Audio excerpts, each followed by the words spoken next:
अस्सलाम वालेकुम। खालिद सैफुद्दीन आपके साथ 29 सितंबर की कॉल लेकर मैंने आज अपने उसी लेसन को रिपीट किया है ताकि हम अपनी तस्हीह कर सकें कि हम अक्सर मार्केट मैनिपुलेशन को ब्लेम कर देते हैं, अपनी नाकामियों की वजह उसको ब्लेम कर देते हैं। बेशक मार्केट मैनिपुलेशन होती है, ये बात मैं पहले भी कर चुका हूँ। इनसाइडर और मैसिव मार्केटिंग मतलब मैसिव मैनिपुलेशन कर सकते हैं मार्केट प्लेयर, सब कुछ होता है।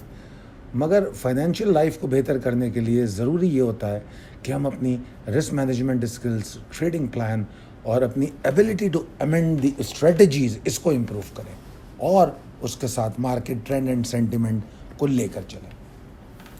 यहाँ पर हमारी एक अनाउंसमेंट है, वो अपकमिंग अक्टूबर पोर्टफोलियो के बारे में है, जो मैं पिछले 1-2 दिन से शायद कर रहा हूँ। और मैं समझता हूँ कि ये अक्टूबर पोर्टफोलियो आपको वो गेन देगा इंशाअल्लाह ताला जो शायद आप पिछले 3rd क्वार्टर में नहीं ले सके। ये जो अक्टूबर पोर्टफोलियो है, जो हमारे 4th क्वार्टर का हिस्सा है, वो अल्लाह ने चाहा तो वो गेन देगा जो हम 3rd क्वार्टर में हमारे बहुत से साथी व्यूवर्स नहीं ले पाए होंगे। दूसरा एक इत्तला ये भी देनी है कि 4th quarter is about to begin. 1 अक्टूबर को ट्रेडिंग ऑन लेवल का 4था क्वार्टर शुरू हो जाएगा इंशाअल्लाह ताला। अच्छा जनाब, अब हम बात कर लेते हैं आज के मार्केट पे। पहले आज के चार्ट को अच्छी तरह देखते हैं। आज के चार्ट को अच्छी तरह गौर से देखिए और उसके बाद फिर जो कल कॉल की दी गई थी उसके बारे में उसको रिकॉल कीजिए। कल की जो कॉल दी गई थी उसमें मैंने एक पॉइंट बोला था, वो ये था कि market is closed on a bouncy spot. अगर आप लोगों को याद हो, मैंने इस पर जोर दिया था कि मार्केट जो है एक बाउंसी स्पॉट पे क्लोज हो गई है और यहाँ से मुझे एक बाउंस नज़र आ रहा है। और मैंने कहा था कि considering the trend and sentiments, weaker trend and sentiment, हम उसको बुलिश ख़तई तौर पे नहीं कह सकते, मगर उस हम बाउंसी स्पॉट को चेस कर सकते हैं। और मैंने कहा था, और वैसे तो कल सेशन का हम वीकेंड पे ऑलरेडी कॉल दे चुके थे कि आपको डेस्परेट बाइंग में जाना चाहिए, एक्यूमुलेशन में जाना चाहिए। फिर मंडे को दौरान सेशन हमने आपको, जब मार्केट गिरी हुई थी उस वक्त भी आपको बाइंग कॉल दे दी थी और स्टॉक्स भी बता दिए थे कि कौन कौन से स्टॉक हैं जिनमें हमें एंट्री लेनी चाहिए। तो कल जो आपको कॉल दी गई उसमें हमने आपको बताया कि 45,000 के जो लेवल हैं, इनके अराउंड 45,003 से लेके 45,115, इसके अराउंड हम अपने एग्जॉशन को तलाश करके प्रॉफिट टेकिंग भी करेंगे। और अगर आप देखें तो मार्केट जो है इसी एरिया में कुछ एफर्ट करती हुई और एग्जॉस्ट होती हुई नज़र आई और उसने फिर एक बड़ा शार्प सा लो बनाया 2:30-3 बजे के करीब। और ये वो, अगर जो लोग पेशेंस रखते हैं, जो बात पे बिलीव करते हैं, क्योंकि मिड डे कॉल में भी मैंने ये बात बता दी थी कि आप लोगों को बायबैक मिल जाएगा, घबराना नहीं है बिल्कुल। आई एम सॉरी, ये वो वाला घबराना नहीं है जो आजकल बहुत मशहूर है, मगर मिड डे कॉल में मैंने ये बात ज़रूर कही थी कि बहुत आराम से आप प्रॉफिट टेकिंग करके बाय बैक करें, एक्यूमुलेट करें। और बाइंग बैक लेवल्स जो हैं यकीनन वो तब्दील होते हैं एज़ पर दी मार्केट, मगर आपको माल भी मिला। तो लिहाजा हम अगर देखें तो उसके बाद फिर मार्केट ने 45,115 को जब किक ऑफ किया तो फिर मार्केट सीधा 45,294 पे जाकर रुकी। तो that was an exciting situation. और मज़ेदार बात, जो सब में मज़ेदार बात जो मुझे इंडेक्स की लग रही है, मैंने अपनी जो पिछली कॉल थी वीकेंड वाली या कौन सी मुझे याद नहीं है, कल वाली शायद, उसमें मैंने कहा था कि इंडेक्स 4.88% गिरा है और स्टॉक जो हैं कुछ ऐसे हैं जो 15% से 35% तक गिर चुके हैं। याद है आपको? और मैंने कहा था मार्केट को इंडेक्स के बहुत ज़्यादा बढ़ने की रिक्वायरमेंट नहीं है, मार्केट को रिक्वायरमेंट है आज एडजस्टमेंट की। ठीक है ना, कि वो एडजस्ट करती हुई चले, और जितनी अच्छी एडजस्टमेंट मार्केट में होगी उतना ज़्यादा मज़ा आएगा और हमारा लॉस रिकवर हो जाएगा 46,500 से पहले। वो लॉस जो 2,500 पॉइंट, यानी कि जो 48,000 से नीचे आने में जो हुआ था जिन लोगों को लॉस, उनका लॉस 46,500 में पूरा हो जाएगा। ये बात मैंने कल की कॉल में कही थी। और आज मेरे पास मेंबर्स के कुछ मैसेजेस भी थे, जिसमें एक मेंबर का मुझे मैसेज बड़ा, मैं यहाँ उसका पॉइंट करूँगा। उन्होंने लिखा कि जी आज की मार्केट में मेरा जो पिछले 4-5-6 दिन में जो मेरा लॉस हुआ था उसका 50% रिकवर हो गया। अब देखिए यहाँ पर बहुत अहम तरीन बात है, 1% मार्केट आज बढ़ती है और आप कहते हैं 50% लॉस रिकवर हो गया। और अगर मैं स्टॉक्स को देखूं, अगर सिलेक्टिव स्टॉक्स को देखूं, तो हमारे मोस्ट सिलेक्टिव स्टॉक जो हैं वो आज 4 से लेके 8-9% तक हमें बढ़ते हुए नजर आए। जो छोटे स्टॉक थे वो तो 8-9-10% तक भी बढ़े, मगर हमने जो एवरेज निकाला उसका, तो हमने ये कहा कि 4 से 6% तो स्टॉक मूव हुआ है। तो मतलब क्या हुआ कि इंडेक्स की जो बढ़ावट थी उससे हम 4 से 6 गुना ज़्यादा इंप्रूव हुए। तो this is what the adjustment is, जिस पर मैं पॉइंट कर रहा था।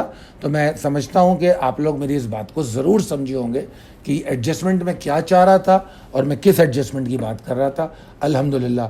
और कल जिन लोगों ने हमारी कॉल पे टीआरजी बाय किया था, उनके लिए hats off for believing us and having so much fun in TRG. अच्छा जनाब, इंडेक्स 457 पॉइंट का इजाफे के साथ बंद होता है। वॉल्यूम्स में भी थोड़ा बहुत इजाफा होता है, कुछ ख़ास तो नहीं मगर थोड़ा बहुत इजाफा होता है। अब यहाँ पर मैं आप लोगों को एक और चीज़ रिमाइंड कराने जा रहा हूँ, और वो क्या है, वो है एक मैंने आप लोगों से एक चार्ट शेयर किया था जिसका नाम था साइकोलॉजी ऑफ मार्केट साइकिल। ठीक है जी। तो एक चार्ट शेयर किया था कुछ दिन पहले, मेरे ख्याल में यूट्यूब पे जो वीडियो होती है उसमें भी दिखाया था, और जो व्हाट्सएप ग्रुप मेंबर्स हैं उनको दिखाया था। तो उसमें उसके बीच में कुछ सवालात भी लोगों के हमारे हुए कि अब हम किस फेज़ में हैं। तो मैंने कहा था कि हम जो है इस वक्त उसका जो फेज़ बनता है वो बनता है एंगर एंड डिप्रेशन। हम पैनिक से बाहर आ रहे हैं और अब हम एंगर और डिप्रेशन की तरफ जा रहे हैं। तो आज की मार्केट की जो मूव है उसके बाद भी आपको ये समझना होगा कि we are still in anger and depression. ऐसा थोड़ी कि कोई स्ट्रेट लाइन बनती है कि 400 पॉइंट बढ़े तो हम यहाँ से निकल के दूसरे उसमें आ गए। हम एंगर एंड डिप्रेशन में अभी भी हैं। हाँ, हम उसमें हमारी पोजीशन आज थोड़ी बेहतर हुई है।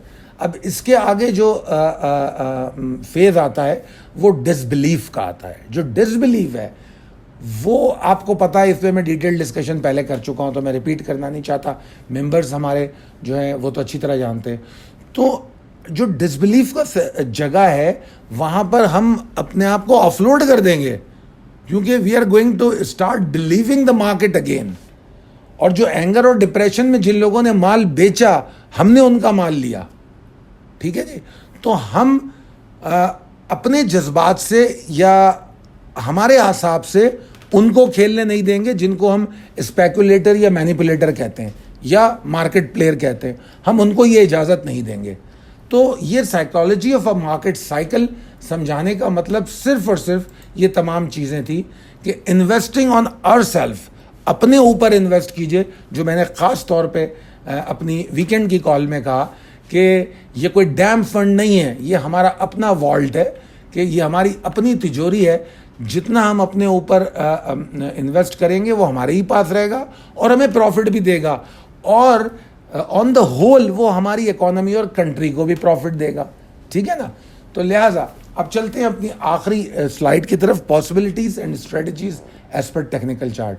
देखिए जनाब, इसमें कोई दो राय नहीं है कि मार्केट जो है उसकी क्लोजिंग और उसकी आज की मूव बहुत टेक्निकली टेम्पटिंग है, एक्साइटिंग है।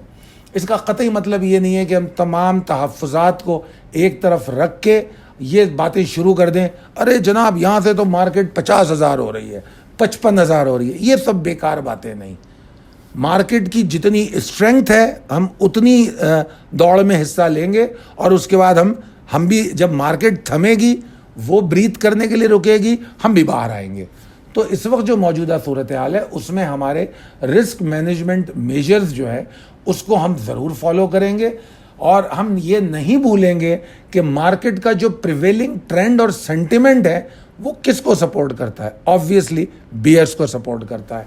हम साइकोलॉजी के किस साइकिल में हैं, ठीक है, मार्केट की साइकोलॉजी के किस साइकिल में, ये भी नहीं भूलेंगे। ठीक है। और जो जिस तरह मैंने अभी कहा कि वीकेंड पे जो आपको बाय कॉल दी थी मैंने, तो उसमें जो बहुत सारे स्टॉक हैं, अलग अलग कहूँ तो मैं अलग अलग उनकी मूवमेंट है, मगर सिर्फ 2 सेशन में बहुत से स्टॉक ऐसे हैं, ज़्यादातर एवरेजली, क्योंकि ज़्यादा स्टॉक तो हमने आपको बोले नहीं थे, स्पेसिफिकली कुछ स्टॉक्स की हमने बात की थी मंडे को, तो वो 8 से 10% गेन उन पे हो गया। अब अगर 8 से 10% गेन हुआ तो कल मार्केट जब खुलेगी तो कोई एक्साइटमेंट लेती है। तो अगर इंडेक्स 100 पॉइंट ऊपर जाता है और वो स्टॉक 2% ऊपर जाता है और उसमें थकावट नज़र आती है, तो भाई 12% पे निकलने में कोई नुकसान थोड़ी है, क्योंकि फिर दोबारा मिल जाएगा माल जैसे आज मिला। तो जनाब इसलिए हम क्या करेंगे, 45,416 वाला जो लेवल है, 400 वाला, यहाँ पर हम पहुँच के जब पहुँचेगी मार्केट, हो सकता है मार्केट गैप ओपनिंग के साथ खुले, तो हम एहतियात करेंगे, हम देखेंगे कि मार्केट खुल कैसे रही है। अगर मार्केट इसके ऊपर रुक जाती है, रुकना शुरू हो जाती है, तो हम सिंपली ट्रेलिंग स्टॉप लॉस करेंगे, 45,353 के नीचे स्टॉप लॉस लगाएंगे और फिर उसको हम आगे जाने देंगे। क्यों आगे जाने देंगे? क्योंकि अगर मार्केट उसके ऊपर जाती है तो market is all set to chase up to 45,593, यानी कि तकरीबन 150-200 पॉइंट की जगह बना लेती है वो, अगर 416 के ऊपर रुके।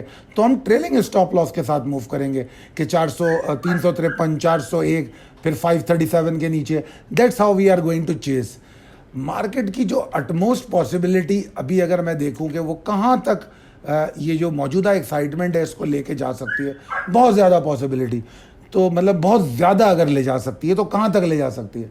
तो जनाब मुझे ऐसा लगता है कि 45,822, 778 से ज़्यादा मार्केट को नहीं ले जा सकती अभी जो मौजूदा एक्साइटमेंट है। और ये जो तकरीबन बनते हैं 500-550 पॉइंट बन जाते हैं, तो मेरे ख्याल में इस बात को समझना होगा। और हमें 2 चीज़ें, एक तो ट्रेलिंग स्टॉप लॉस और निकलने का फैसला करना होगा, क्योंकि निकलेंगे तो फिर बाइंग करेंगे, नहीं निकलेंगे तो एवरेज करेंगे, और एवरेज करेंगे तो अपने आप को तबाह करेंगे। तो लिहाजा इस बात को समझिए। और मार्केट में, कल की मार्केट में आगाज़ के बाद अगर कोई एग्जॉस्शन है तो वो 45,195 के नीचे है, और मार्केट में अगर कोई एग्रेशन है बियर्स का तो अभी भी वो 44,636 के नीचे है। तो एग्रेशन जो है, ये जो लेवल हैं ट्रिगर एग्जॉस्शन के और एग्रेशन के, ये तब्दील भी होंगे। कब तब्दील होंगे? इंशाल्लाह मिड डे कॉल में। जब कल आपको मिड डे कॉल दी जाएगी तो ये लेवल तब्दील होंगे। क्यों तब्दील होंगे ये भी मैं समझा देता हूँ। इसलिए कि मार्केट अगर गैप ओपनिंग आगाज़ लेती है और उसके बाद मार्केट अगर फ़र्ज़ कर ले 549 के लेवल को टेस्ट कर लेती है और उसके बाद एग्जॉस्ट होना शुरू होती है, तो हमारा पहला एग्जॉस्शन लेवल क्या होगा? 45,401 या 353, जो हमने स्टॉप लॉस या ट्रेलिंग स्टॉप लॉस सेट किया था, तो वहाँ पर एग्जॉस्शन लेवल चेंज होंगे। उसके बाद अगर मैं वहाँ एग्रेशन की बात करूँ कि मुझे उस वक्त एग्रेशन ऑफ बियर कहाँ नज़र आएगा, ये क़ब्ल अज़ वक्त ज़रूर है, मगर मैं समझता हूँ 45,106 के नीचे आएगा। तो जनाब इन चीज़ों को समझते हुए ट्रेड कीजिए। दुआ करूँगा कि आप लोग बहुत कामयाब ट्रेड करें। मैं माफ़ी चाहता हूँ कि ऑडियो के दौरान मेरा एक कुत्ता जो है बहुत भौंक रहा है, जिससे आपको डिस्टर्बेंस हुई होगी, उसके लिए मैं बहुत माजरत चाहता हूँ। बहुत शुक्रिया। अल्लाह हाफ़िज़।